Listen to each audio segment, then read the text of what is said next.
នាព្រឹកថ្ងៃទី21ខែមេសាឆ្នាំ2025ឯកឧត្តមសសុពុត្រាអភិបាលខេត្តស្ទឹងត្រែងចុះពិនិត្យការស្ដារប្រឡាយរបស់មន្ទីរធនធានទឹកនិងអូតូនិយមនៅចំណុចឃុំស្រែក្រសាំងស្រុកសៀមបូក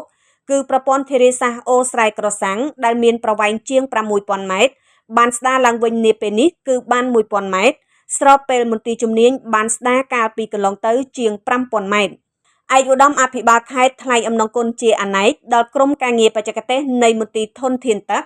និងអូតូនិយមខេត្តស្ទឹងត្រែងដែលទទួលយកនិងអនុវត្តនៅសំណុំពរក្នុងការស្ដារប្រឡាយនិងអូរដែលតភ្ជាប់ពីប្រព័ន្ធធារាសាស្ត្រអូក្រសាំងមានអាងស្តុកទឹកបាន 4.3 លានម៉ែត្រគីបមានខ្នងទំនប់ប្រវែង998ម៉ែត្រមានប្រឡាយមេ4037ម៉ែត្រនិងប្រឡាយរង2295ម៉ែត្រមានលទ្ធភាពស្រោចស្រពបានផ្ទៃដី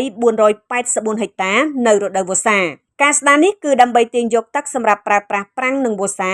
ជូនប្រជាកសិករសហគមន៍អូក្រសាំងស្ថិតនៅក្នុងភូមិស្រែក្រសាំងឃុំស្រែក្រសាំងស្រុកសៀមបូកខេត្តស្ទឹងត្រែង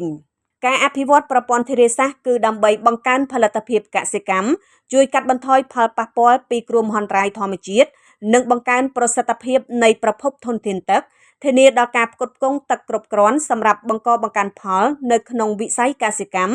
ការប្រើប្រាស់ក្នុងជីវភាពប្រចាំថ្ងៃព្រមទាំងបម្រើឲ្យអន្តរវិស័យនិងជួយកាត់បន្ថយនៅហានិភ័យបណ្ដាលមកពីគ្រោះទឹកជំនន់នៅក្នុងតំបន់និងគ្រោះរាំងស្ងួតដែលជាផ្នែកមួយជួយលើកស្ទួយដល់ជីវភាពរស់នៅរបស់បងប្អូនប្រជាពលរដ្ឋ